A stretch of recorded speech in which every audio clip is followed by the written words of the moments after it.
says live on YouTube. Yeah. Good. All right. Well, that's good. Make sure we're good to go here. So showing up as live. All right. I believe we are live. So we can officially say hello. Sitting here for like 5 minutes, trying to figure out how the hell to do this.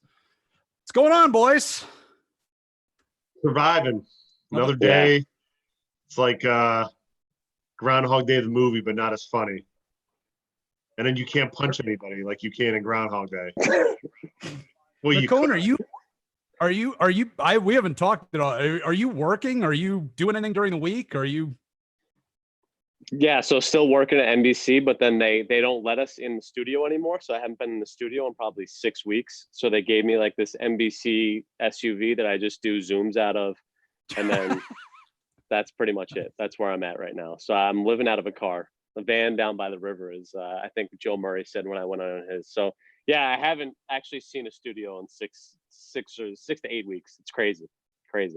Yeah, I'm the same here. Like I'm doing my weekday shoot from right here. Like this is how I do it. And it's like, okay, I actually don't hate it. Antisocial me. I'm like loving the fact that I don't have to interact with anybody. I just do my thing. Everybody leaves me alone. That's the dirty secret. I'm doing like 2 Zoom interviews. I'm done in like 2 hours now. It's pretty great. My schedule's the most normal it's ever been. I can't do anything on the weekends, but Monday through Friday, day shifts. Like I don't hate it, honestly. Quarantine's pretty sweet. And then, look at Flynn's face, like stuck in the house with 4 screaming kids. Yeah. I mean, I don't want to go down the quarantine thing. It's like I've rehashed this thing to death. My schedule's ripped apart and shredded up, but I gotta tell you, all kidding aside, like this social experiment of shelter in place will be over in a week or two, whether the government wants to or not, because it's starting to get warm in the Northeast, starting to get warm in the Midwest. The hurt's starting in the other parts of the country. We start getting very selfish and there's no greater good. And it's almost like, if there was something driving around and pickup trucks cutting people down, then we'd stay in, but it's the fact it's just like silent, like virus killer type of thing that people are going to thumb their nose at it. It's like nuts. We already see those kooks like in Michigan and some of these states that are like, at the state house. I mean, does it get to that point? But there will be more of that. You know what I mean? But I think just a general sense, like today I was bike ride with my son. There's tons of people out and we're not sitting there shaking hands and, having conversations, but inevitably, like you string 10 days of like 75+ degree weather, like people are just going to forget about it. It's kind of like how, I think in New England, right? The winter, like we are the most miserable human beings. And I think that's why we get grumpy. But like for those 2-3 months, like it's like the best place in the world to live. Well, I'm telling you, once the warm weather hits, people are going to be out and about. Like the distancing will be over. Well, yeah. I mean, I was talking the other day about the mask thing. They're going to make everybody start wearing masks if you're not already. And it's like, how is that going to work when it gets to be 90 degrees out? Who the hell is going to be walking around in with a cloth over their face, sweating their ass off on just on a humid, hot day? So nobody's going to do it. It doesn't matter if they're ordering you to do it or not. People just aren't going to do it. It's like you're going to walk outside with good intentions and 5 minutes later you're going to be dying and you're going to be ripping the thing off, or people are going to be passing out in the street. Here's what I don't get with that though. It's like, can we get on the same page? Anybody? I mean, if anything this has taught us is the leadership in this country is a joke. The whole mask thing, like, I feel like anything we do now should have been done like 2 months ago. Like what they should have done is they should have grabbed the bull by the horns, shut everything down, get that pain, but nip this thing in the bud. Like I'm reading stuff. I read this article about cruise ships, you know what I mean? That after somebody died, they unleashed like 100 cruise ships out on their cruises and they knew about it and stuff. You know what I mean? Because part of it is because they're criminals and they want to make a buck. The other part is like, nobody's telling them leadership to be like, stop, don't do it anymore. But masks now we got to wear masks. Like, why couldn't we wear masks like a Yeah. week? You know, like that to me seems. Well, we should have. We when like when we it should have been first waiting so happened, long, as it turns out. But it's like, you know, nobody bothered to tell us until now. So now it's like, okay, well, we just went through. I mean, this has been going on for closing in on 2 months now, where we've all been locked up, and now we're gonna go to masks. Yeah, exactly. It is funny too, because 2 weeks ago I went to the supermarket. I didn't have a mask on, and now I have one. And whenever I see someone that doesn't have a mask, I give them like a side eye, like, "What the hell are you doing?" When I mean, honestly, 2 I weeks was ago I didn't have amazed. The one. last Yeah. time, yeah. So I've been twice wearing a mask, and the first time I was like with you, it's like I was amazed at how many people weren't wearing them. It's like, I mean, do you guys understand what's going on? Like people just kind of bumping into each other. Like nobody gives a crap. Last time I went, it was like way more prevalent. And Yeah. then it was, maybe a quarter of the people I saw. I couldn't believe how many of the employees weren't wearing anything. Like, you guys are here like all day, just exposure to hundreds of people at all times. Like, you would think how that I can you know. not be taking any precautions at all?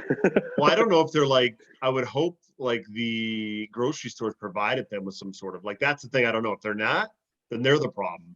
Because Yeah. listen, Right. I get it. That guy that's working in the grocery store, he's got to pay bills just like everybody else, but still, he's a hell of a lot higher risk than the other people that can work from home. You know what I mean? Like if you can't get this guy a mask or gloves or something, if they choose not to, I can't imagine they have the option not to.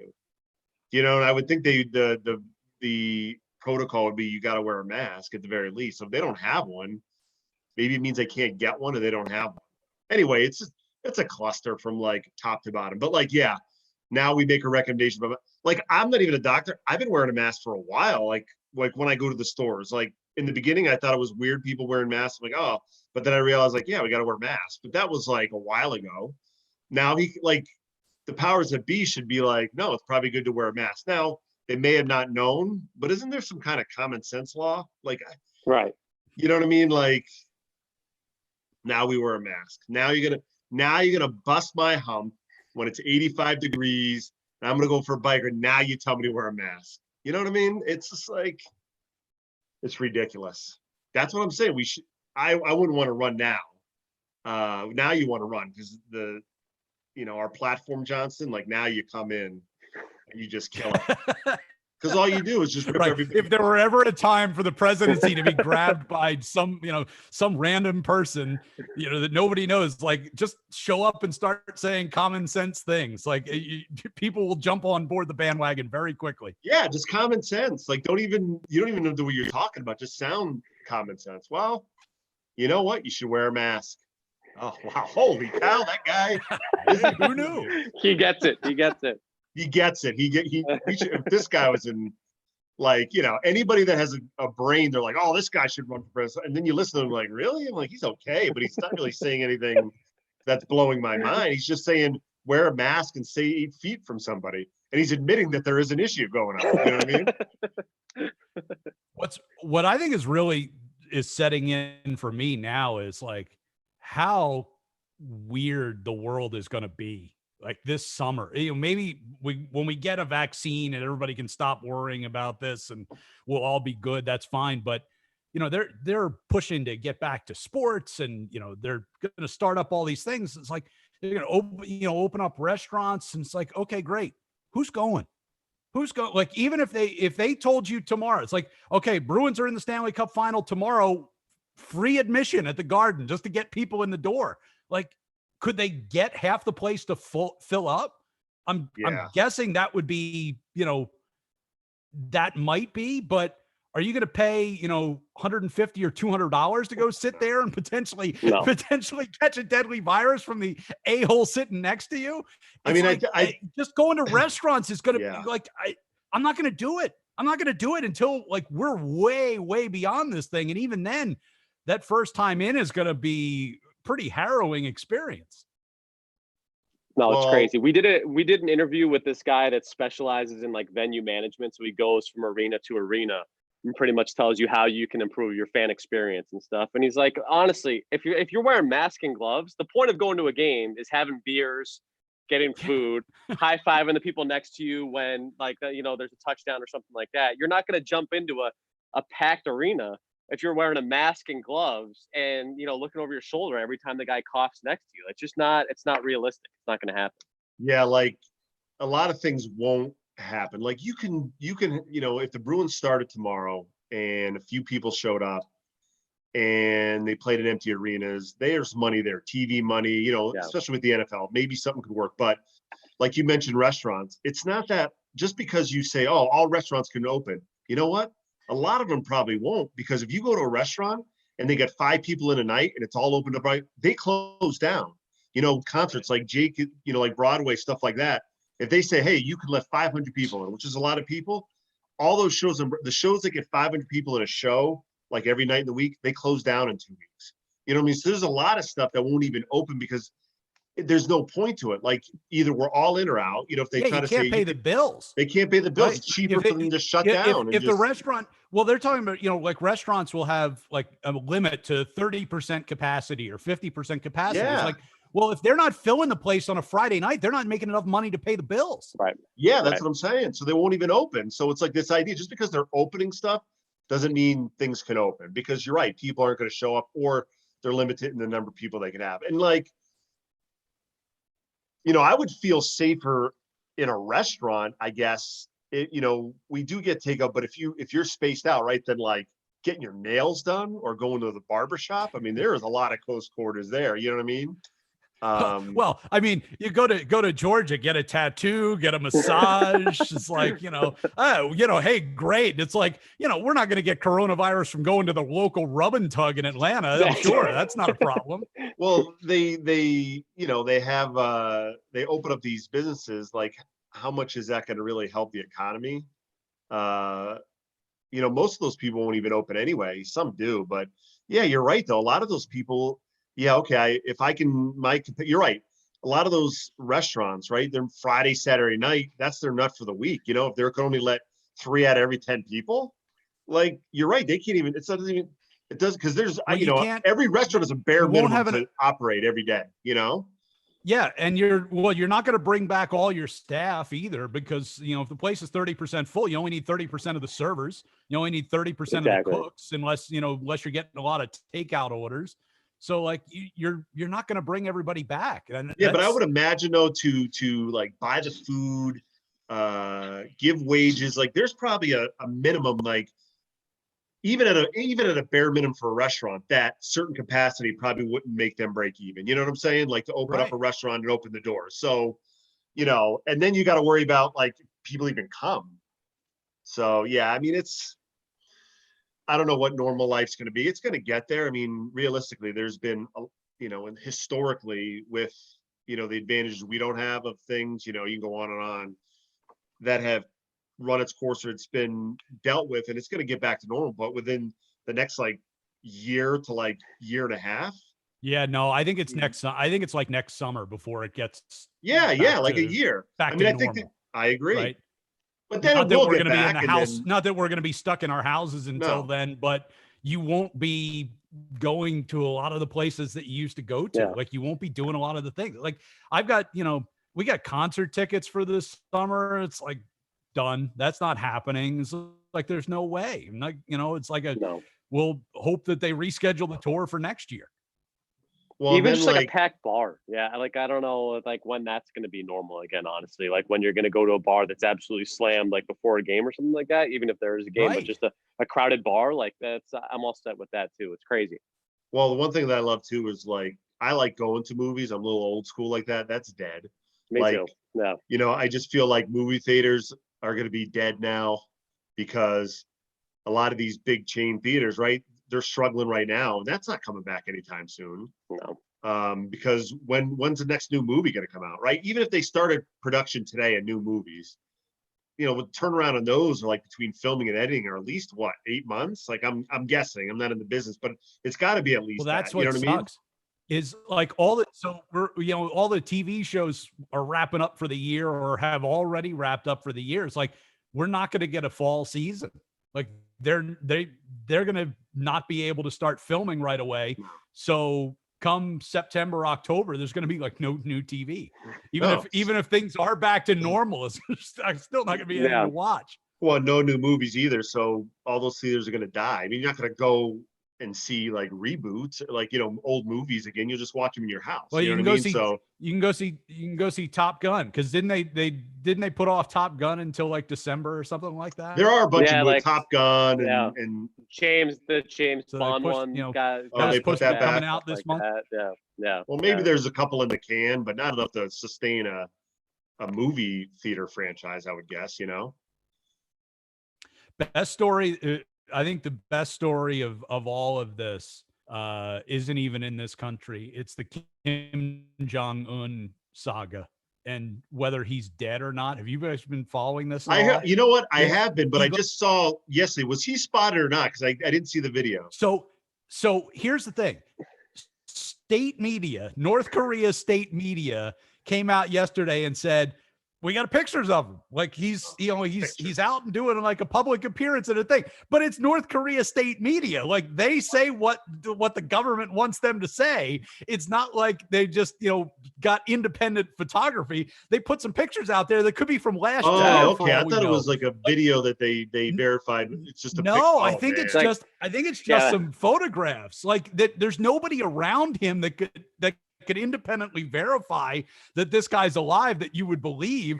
So like the theories are that he's dead, right? That he died. He either like had a heart attack or he had some sort of like heart surgery that went badly, and that he died, that he's like deathly ill and is not quite dead, but is about to be dead. Now there's a theory that he's actually not dead at all, that he actually just holed up with his 2,000 woman pleasure squad. And that's the way he's been passing the last few weeks. Which is... If that's what it was, by the way, he quarantined himself at a resort with 2,000. Yeah. With 2,000 women, as long as they got tested before they went in, they're fine, right? Everybody, yeah, but you would think I've never been to North Korea. It's on my to-do list. But can't they roll them out? Maybe you can get Rodman to take you. Yeah.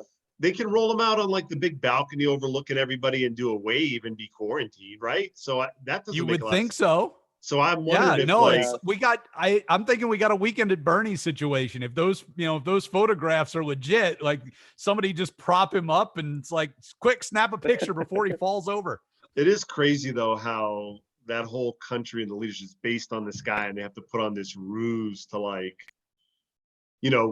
that he's not dead if there is, or you can't even say he's sick, like, or anything like that. Whereas here, usually before elections, right, you vet their medical records and all this kind of stuff, and they do hide stuff about the presidency, I'm sure, about being sick, which, something huge. If you had unless it was that movie Dave, president, where, but I mean, it's like this whole thing teeters on this one guy, they've got some guy in a room, they got some North Korean guy in a room somewhere. They're like force feeding him pancakes, trying to bulk him up. It's like, dude, you got to put on like 20 pounds quick. Yeah, we're rolling you out there as Kim Jong-un next week. But it's nuts though, like, because what happens, this would be my guess. Okay. He's the ruler, and say he's sick, all the inner circle and then that second circle around them don't want anybody to know, because what happens is then somebody else will want all those people that were in that circle. You know what I'm saying? They're getting, they're getting axed, and I don't mean like getting fired, bro. You'll get fired over there. You're getting fired for good. So like, you need to make sure he's on his way out if you're going to make that power play. Absolutely. Yeah, like I would be the same way. Like we can't tell anybody until we get our ducks in a row here. So I guess if there is something wrong with them, like they're probably just making some sort of power play, just in case if it goes down. But I think I saw it was his sister, maybe that could, or his cousin or something like that, that may be the next ruler. So yeah, I think that's the working theory, is that if he is dead, that they haven't announced it because they're trying to figure out who's taking over, and then they'll make a big deal out of, oh, he passed away, in some glorious fashion, and I chose to be his next, like that. Isn't he only like 35, by the way? Like he's wicked. He's really young, isn't he? Is he that young? Yeah, he's like really young. Yeah, but he's like 300 something pounds. He's a monster. Dude, I gotta tell you though, that movie that Seth Rogen and Franco did that got banned from the theater. Dude, you gotta see it, Arthur. If you haven't seen it, it's about them going to the interview the North Korean guy. I mean, I've seen a lot of things where it's like, how funny is this guy? I was dying. It is weird though, right? Like you think of how screwed up that is, and like how leadership can really be screwed up in our country. Look, like, you know, we have Trump and then Biden. Those are those are the two guys running. Like they're not like eighth on the ticket. They're the guys. You got Kim Jong-un, you got Putin. Like, I mean, or maybe we are, the masses are stupid. Maybe they're right. Like, it's just like, are we that dumb? I mean, obviously in North Korea, you don't have much of a choice. I mean, Russia, if you pushed hard enough, maybe, but it's just like, it's unbelievable, right? That guy, and they have him hidden away somewhere. So maybe something will change. It's all you can hope for, but they're consolidating power now. It's got to be.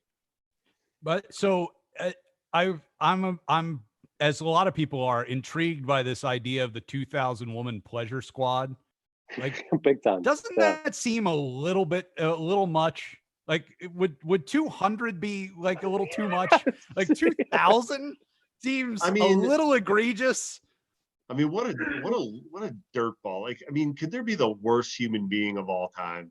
Like, he's not like, and I'm not saying, I'm talking about women, but like you're a guy that had like multiple, like this guy's I mean, how could you not look at that guy and just be disgusted? And like, that's what the rumor is. And the fact that he has him, that's probably fact, right? Has that been, as people trickle out of North Korea, that is fact that he has this? I would assume it sounds about right. My God. I mean, and he gets propped up, these poor women, but yeah, and that guy, 200, yeah. I don't think he's just anywhere near 200, that guy. Oh, God. They must be, because in the movie. What would be the point? What would be the point? Like, I mean, I understand, you know, you have basically unlimited power. You can do whatever you want, but it's like, how do you even know 2,000? Like you wouldn't even recognize these people as they were coming in. It's like you're a potential target, right? I mean, it wouldn't take much, I would think, to, you know, if there's 2,000 women, get one of the women on the pleasure squad, give her a syringe. You know, maybe that's how he got done in. Maybe they went out to the country with some of the squad and never came back. No, I would. If you want somebody to go in for the kill, it's got to be a scorned wife. You know, that's the way you got to go, because they don't forget. You know what I mean? You just promise. Hey, you want to live in freedom? We'll give you. You know, we got this plane ticket right here. We're going to send you to Albuquerque. You know? Well, how did he kill his brother? Like, wasn't his brother at the airport and he had two like assassins come with like the poison or something? You guys remember that? Yeah, but it wasn't his real brother, was it? Was it like a stepbrother or something? Someone he was close with. It's crazy. Well, I think he's killed like half his family or something like that. That's about right. Anybody who might be a threat is we're gone. Get rid of them just in case. Yeah. I mean, I would hate to like even though you're like the leader of this, but like living like that, you always looking over the shoulder. I mean, he has to have it like a taste tester. You know, as president of the United States, if you walk out the door, you know, there's a chance some kook or somebody could shoot you, right? I mean, that's realistic. That's why you have all the. But if you're meeting with senators and your family, not everybody's trying to like. You don't have to kill, even though this guy may. You know, you don't have to kill people in the Senate. You know what I'm saying? Like, because they're going to overtake you by a coup that we know of yet. So like, I mean, I'm starting to think any leadership position sucks. Like, I wouldn't even want this little group chat we're having right now. Johnston always kind of gets it set up. And every time you're trying to get it ready and you get frustrated, I look at you, I'm like, oh, I could never do that. Like, whenever you're in charge of anything, I'm starting to think it sucks now. Well, no, you know after the first week, after we did this the first week, I'm like, I'm going to have to take charge of this because I know Flynn's not going to do it. Oh, like, God, I just won't do it. And it's not that honestly, if you told me like, listen, if you don't do it, X is going to happen, right? And there are some serious consequences, I'd figure it out. But it's just like the leadership role now, it's just so exhausting. You know, dealing with people, you can never, everybody's miserable. Everybody's like, are we more, and I'm not talking about like your opinions. So just everybody has their own agenda because everybody's so selfish. Like whether it's the country or even this little thing, like I couldn't do it. I'm fine just following along now. I'm like you, Johnston. You wore on me. I don't care about anything. I'm a nihilist. I don't care about anything anymore. I've is why told you Brady many went to Tampa times, Bay. like, you know what?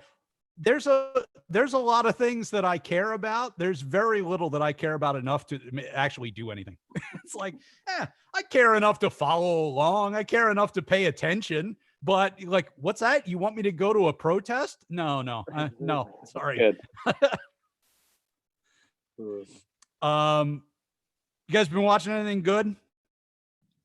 No, not really. I mean, I'm still into the Game of Thrones. Anything good on? You know, almost done this. You know what's good actually is that show on Netflix with Ricky Gervais, Afterlife. Haven't seen it yet. It's good? Well, it's dark, which makes sense for his character. Basically, he's a guy that little small town in England where his wife just died of cancer.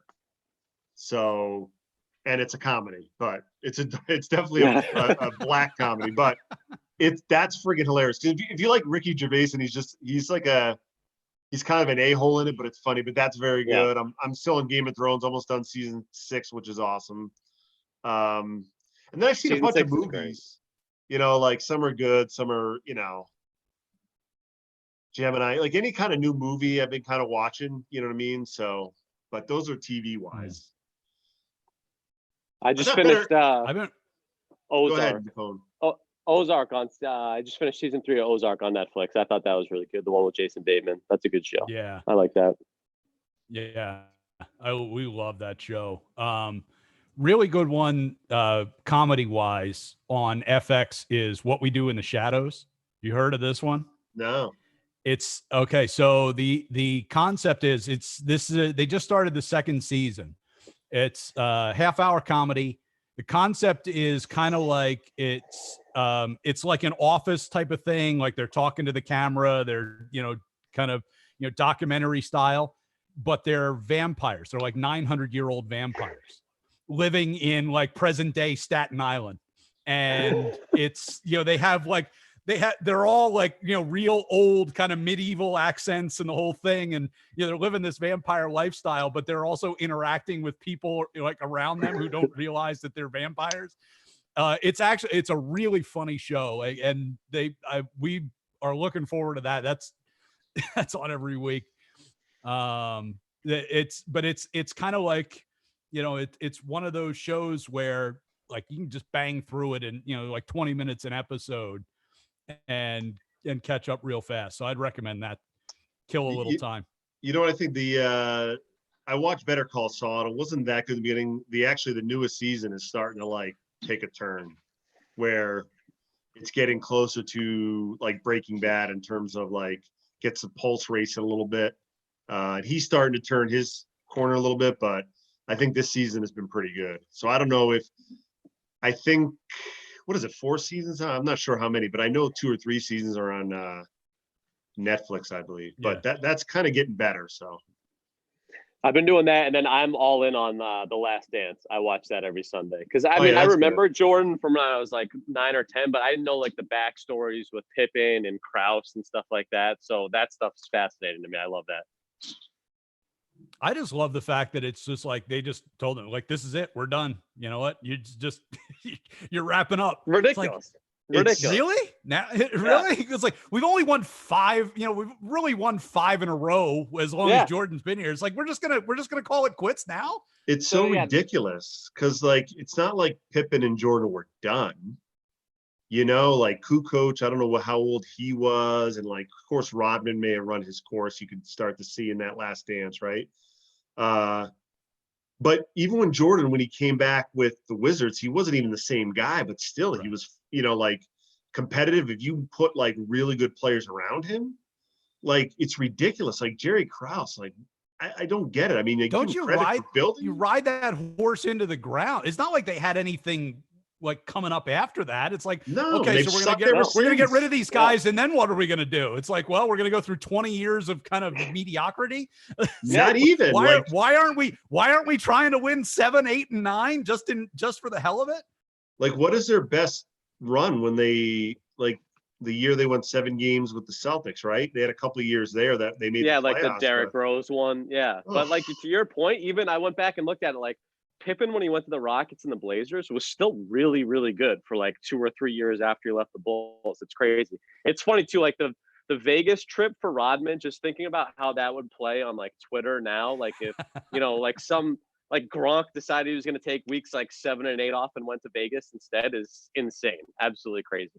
it is not. I just love that they, like Jordan knows, like you let him go to Vegas, he's not going to come back. Like we're gonna have to go Sure and enough, yeah, he kidnap didn't. him Yeah, to get him back to practice. Of course he wasn't coming back. I mean, I'm gonna They go let him hole up go. me and Carmen Electra are going to Vegas for a couple of days. Yeah, we'll be back in 48 hours. Sure.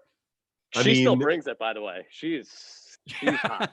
it goes to show you though, like really it's hard to, think back to them, but Dennis Rodman really was bigger than life. You know what I mean? In terms of like Jordan was like that team between him and Jordan, but Dennis Rodman, like who didn't know who he was? Like he's a great basketball player, but I mean the hair and the nails and the nose rings and who he was dating, like he was like a huge figure. Like people that didn't even really know, that didn't know basketball, like Jordan, know who this guy was, and they were both on the same team. You know what I mean? Like it's crazy, like how like that run with the Bulls, how popular that team was, especially him, because he was nuts. I mean, he went a little bit that way at San Antonio, but he went to the Bulls, he was like all in. Like no, was he dating Madonna when he was with the Spurs or the Bulls? I can't remember. I think they said the Spurs is when it started, because I didn't realize this either. Like, and again, probably because but like he seemed relatively normal when he was on the Pistons, and then all of a sudden it totally man, flips. he wasn't normal, man. No, nothing about him says normal to me. Yeah, exactly. You know what I mean? Like he's like, yeah. and I'm not talking, to me, the hair and all that's expression. I mean, I wouldn't want to say that's not Whatever. normal. I mean, like, Yeah. when he's talking, when he was growing up, how like, he lived on the streets for 2 years and like, Yeah. I mean, he's got some issues, man. You know what I mean? But like, So when my family was living in Chicago at that time, I remember Rodman's birthday was like a national holiday. There was this, I forget the name of the club. There was this huge club in Chicago that they like closed down, and they threw the biggest party with like every celebrity that you could possibly imagine showed up just for his birthday party. And I think it was in the middle of the playoffs. So that might actually end up on the documentary. I don't know if it was in the same year or not, but it was one of the biggest things. Like, Eddie Vedder shows up like for but just because it's Chicago, and it was crazy. And it was like, you're right. I mean, he was huge, and it's like, this is a guy he was a great player, but he was pretty much at that point just known for rebounding. Like he didn't score, he didn't shoot. It was like he just went out there and rebounded, and he had tattoos and all sorts of piercings, and he was, getting married and going to Vegas in the middle of the season. And it's like, that's just, it's like, how the hell do you win with that going on around you? well, I mean, it helps when Jordan and Pippen are your lead dogs and they buy into Phil. Phil can give that leash, right? Like a lot of coaches, if you like let Dennis go to Vegas for a week, everybody else will be like, what the, what is this? This kid's got guys, and you start not listening to the coach, but Jordan was just like, that's what Dennis needed it. And he, there was a lot of good leadership, but Rodman was a great player. I think he's in the Hall of Fame, defensive leader, but he was just a pop culture like icon. And like, think about him now with all the social media stuff. He was like a basketball player, but he had that, once you reach that like pop culture status, like these reality shows, it's different. Like that kind of popularity is different than, being an athlete. There's something like Brady's kind of will be that, but like he was just like walk down the street and, he could be with a lot of people that are, good athletes, just nobody even knows who they are. But like Dennis Rodman was bigger than the game. Did you guys happen to hear the director, if Toucher and Rich talked to the director of this documentary? No, I didn't hear it. He was talking about, he got to interview Rodman. You know, they managed to book an interview with Rodman, and he's like, you know, I got enough questions to last like days. And Rodman walks in, and he's like, you got like 10 minutes. He's like, Really? what the hell am I going to do? 10 minutes.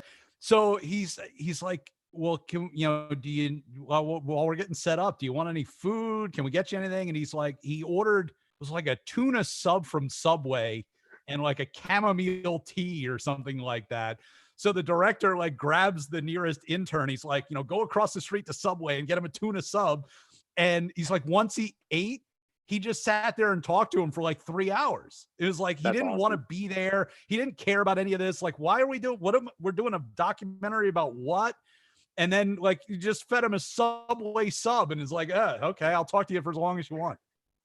One of the cool things about this documentary I like that is that they show sometimes, like they did it with Jordan in the last episode, when they'll show him what Isaiah Thomas said about the situation, like on video, and then get his reaction, and how much Jordan still absolutely hates those Pistons teams is unbelievable. It's everybody. Everybody. Is there anybody in the league who hates Isaiah Thomas or who likes Isaiah Thomas? No. Like nobody likes that guy. No. Those teams were like, they were good, but they were nasty, like not, you know what I mean, like cheap shot artists. And I think the Celtics figured that out. The Bulls figured that out. I'm sure the Lakers, weren't Isaiah Thomas and Magic Johnson were friends at one point. That, you know, they had a big feud after that series because they were bullies. I mean, it's like, I like physical play, but that was beyond physical play. Oh, they probably were the most hated team. And everything, like, they had that Bad Boys documentary a few years back. I mean, I watched it. It really insufferable. And now you kind of inject them into this Last Dance, they're insufferable. Oh God, they are, all of them.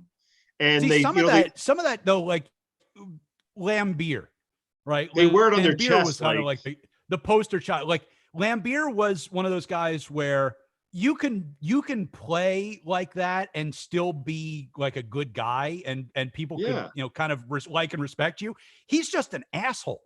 Like, that's guy, the thing, you know, it's like he just, you know, he played that way, and then when you talk to him, he was the same way. It's like he didn't leave that on the court. Think about a guy like, you know, like Charles Oakley, right? He was a hard ass, and everybody loves that guy. Nobody, Jordan loves him, right? Yeah, and honestly, you can make a case that Rick Mahorn's kind of one of those guys too, because I don't see him getting dogged. He was just a part of that Pistons team, but another guy, but he still was dirty. But like, you see a lot of these tough guys around the league and knocking guys on their ass, but they were dirty. And you're right, they're grade A-holes. Like, and they're like Lambeer and those guys, they wear it on their chest. Like, they're like, oh yeah, nobody wanted us. I'm like, oh my God, like, whatever, pal. Like, you know, like they were pretty cheap, you know. And you're right, they're just, nobody likes them.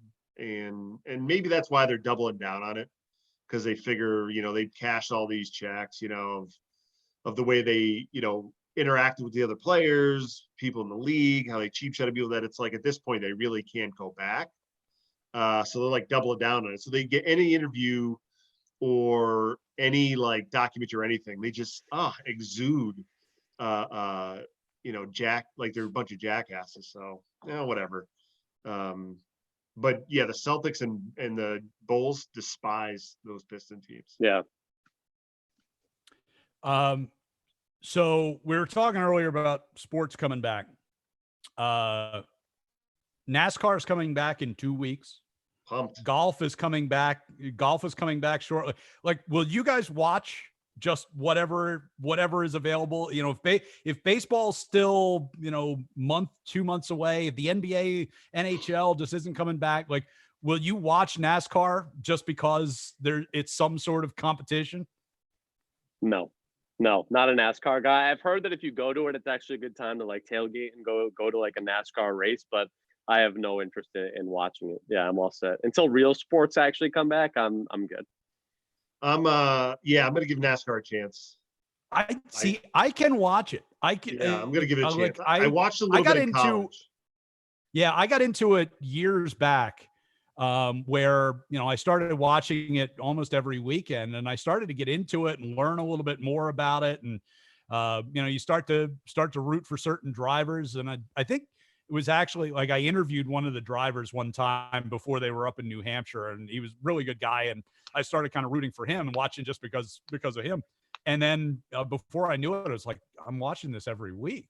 So like I can absolutely see myself falling back into this because it's like something competitive on TV. Like I'm willing to watch the Ocho, like ESPN's doing the Ocho this weekend. It's like, I can watch that stuff, juggle dodgeball or whatever the hell it's called. It's like, well, with the NASCAR too, is you can watch, you get some backstory, but then you can, walk away for a little bit and get right back into where you need to be. You know what I mean? Like, you're not missing too much there. But yeah, I'm going to give NASCAR a chance. That's on my list. Golf, I don't watch golf. I don't, I'll watch the Masters, certain, the last day or something, but supremely boring.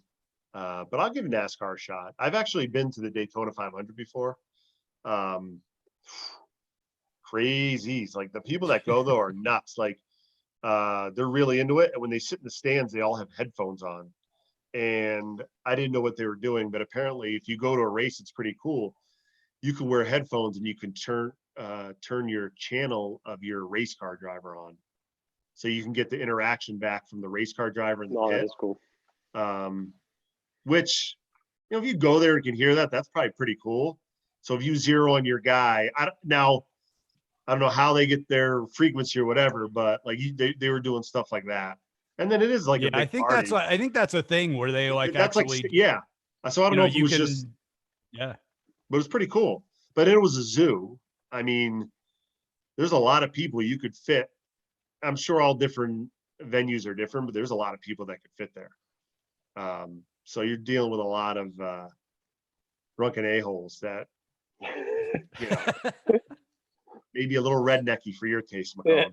You know what I mean? Like pop collars, and boat shoes ain't flying down there, bro. Yeah, no, then I'm out. Yeah. Yeah, you might not want to, or at least talk to me before you go. So, speaking of drunken a-holes, it's just popped into my head. So, this morning, and this happened, I think it was last weekend too. So my wife and I are just kind of sitting around this morning doing nothing, screwing around on the tablet or whatever. And we had Food Network is on the TV. There is one of the shows on Food Network, this thing called Pioneer Woman. If you're not familiar with this, the concept of this is that this lady lives on this huge like cattle ranch in the middle of Oklahoma or whatever, in the middle of nowhere with her cattle rancher husband. And so she, he and the kids and the cattle and the farm hands are always out like mending fences and moving the cattle and doing all the farm stuff. And she's back at the lodge and she's like cooking up lunch for the whole, for the whole group. Like that's the general principle of this thing. Well, I guess they're supposed to be doing new shows right now, except that they can't because, everybody's quarantined. So she's got her kids like filming the show in like her normal set, and like the kids are filming it on like iPhones and stuff. This lady, without the regular editing and extra footage, and I'm not sure she can cook.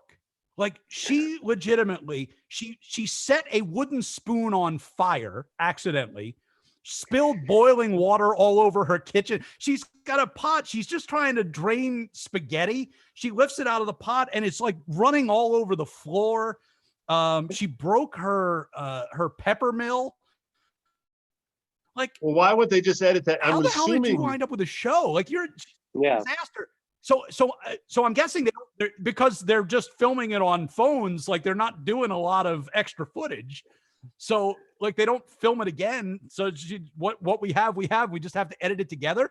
But my theory is like she's either hammered or she's like doped up on something, like trying to get through the day. And it's like, oh, let's go cook something and just start dropping shit maybe all over the floor. She's just a fraud that these edits are coming to light. It's like all those, remember when the Ravens, in the Super Bowl, when the lights went down, all these guys had to talk for longer than 5 minutes, and it was like, you know what I mean? Totally so now exposed. So now she's exposed that she's thinking like, oh, I can just be my normal self because we have like 55 edits. Now it's like they just do a straight shot of you trying to boil water and like, you know, make carbonara sauce. And it's like, the straight shot's not flying because there's not enough. Because when you edit something, right, it's got to be the spot. You need certain amount of time after that edit, and then a certain amount of time before to splice it. So well, you have to have a, you know, you have to have a producer who's like in the room who sees you like with a flaming spoon and goes, "All right, cut, back up, get her a new spoon, get her a new spoon, just take that, just put it in the other boiling pot." Well, I mean, you know what, TV. I mean, we can all get exposed. You know, when the camera's on you, man, you know, everybody can keep it together for 30 minutes. I can keep my shit together for an hour if I get edits on it. You know what I mean? But after that, man, if you're just filming me all day, I can't do it. I don't even. So are they showing the ones filmed from the camera now, or you just saw that online?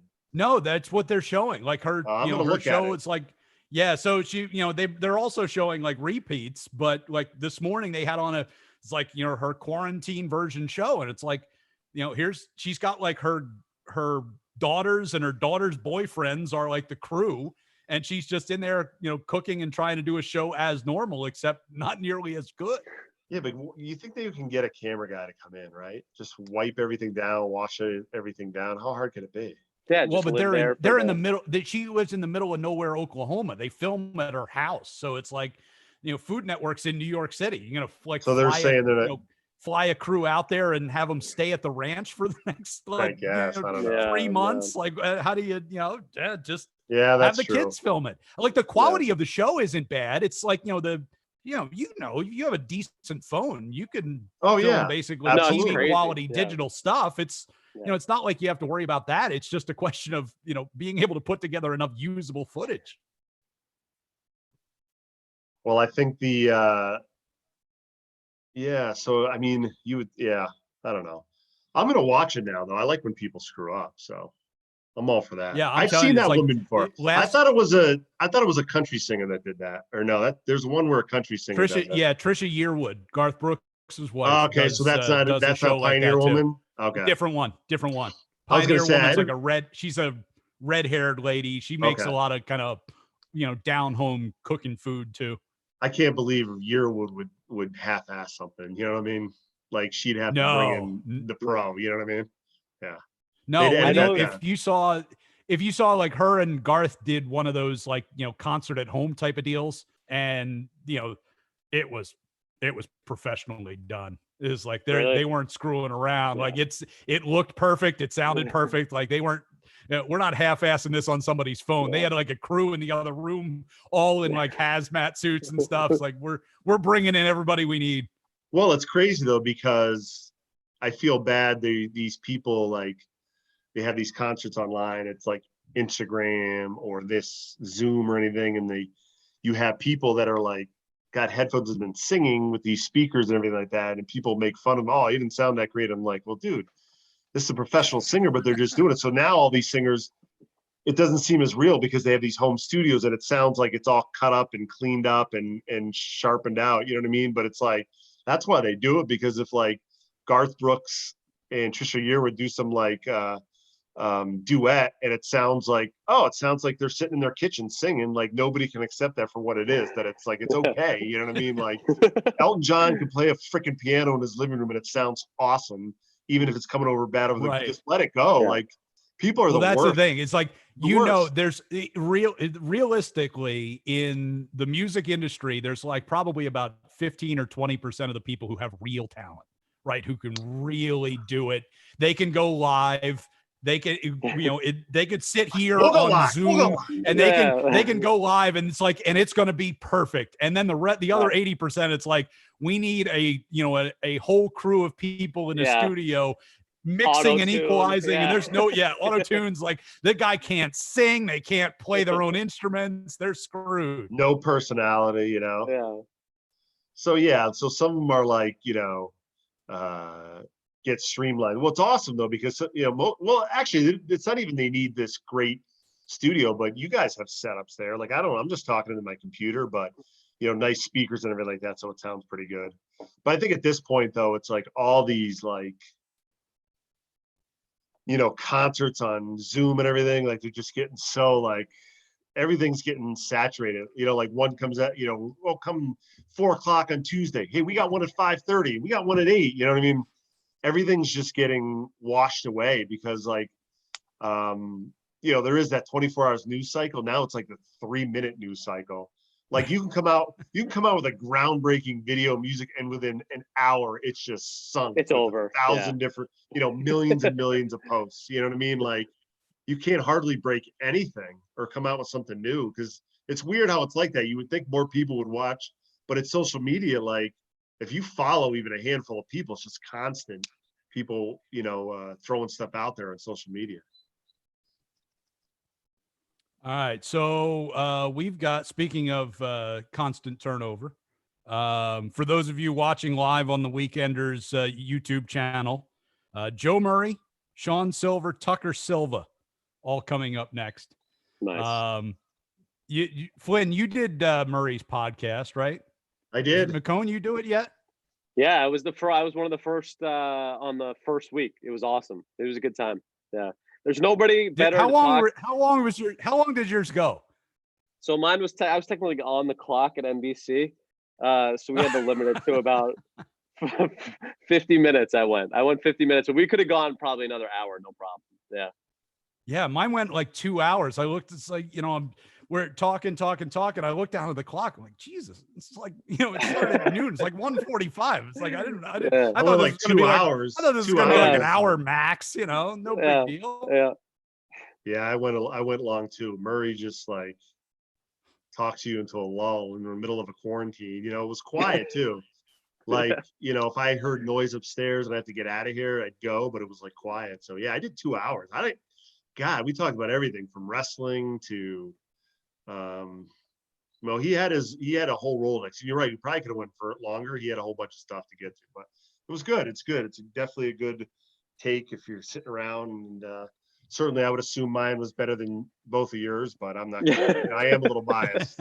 I don't know. I told some pretty good stories on mine. I was pretty happy with the way it turned out. Well, you got good stories because when you cover teams and everything, you're like the eyes and ears, because you're in the background. People are like, oh, this guy, you know what I mean? But yet they do stuff, you know what I mean? And people like once they're comfortable with you, man, who knows what they're gonna do. Weren't you around some of those Bulls teams? I was an intern at the Fox station in Chicago during that kind of second run for the Bulls. So like not 98, I wasn't there, but for like 96, I was at the practice facility during the finals and stuff like that. That was pretty amazing. That's crazy. Like That's cool. We had the night of one of the parades. This is a great story before we wrap up. One of the parade nights, Scottie Pippen was a regular on our Sunday night sports show on the local Fox affiliate. And so we booked him for the night of the victory parade to come into the studio, and he brought Ron Harper with him. All right. And the two of them are absolutely hammered when they walk in the door, because they've been on the float all. They're like, they've been just riding around on the duck boats or whatever all day. They're hammered. So they walk in, and the parade, we've got the replay of the parade coverage on like on one of the TVs. And so they sit down and they start watching. So I'm sitting there with Scottie Pippen and Ron Harper. We're watching the parade coverage, and Scottie Pippen turns to me and he peels $100 off his bankroll. And he goes, "Can you run downstairs and grab us like a case of beer?"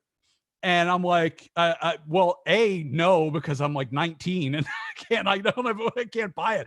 But I'm like, I look at my boss, and my boss just gives me these guys are going on TV in like a half hour. And it's like, they're drunk enough. We're going to have problems as it is. He's like, under no circumstances are you to buy beer. It's like, I'm like, don't worry. Can't do it. Sorry. Like, sorry, Scotty, can't do it. Well, if I was sitting there and it was like 86 and I was 19 and Bird and McHale were sitting in that studio and said, "Hey kid, here's $100. You'll grab us a case of beer." I'd be, "Yes, sir, Mr. Bird. I'll be right back." And hey, you keep your money is no good. Your money's no good here. Let me buy that case. I know I don't get paid to be here, but let me get your beer for you. Yeah, absolutely. Your money's no good here, Mr. Bird. I'll take care of it. All right, guys, we got to wrap this up. Take This was care. Enjoy the nice weather this weekend, and we'll talk to too. you soon. Sounds good. See ya.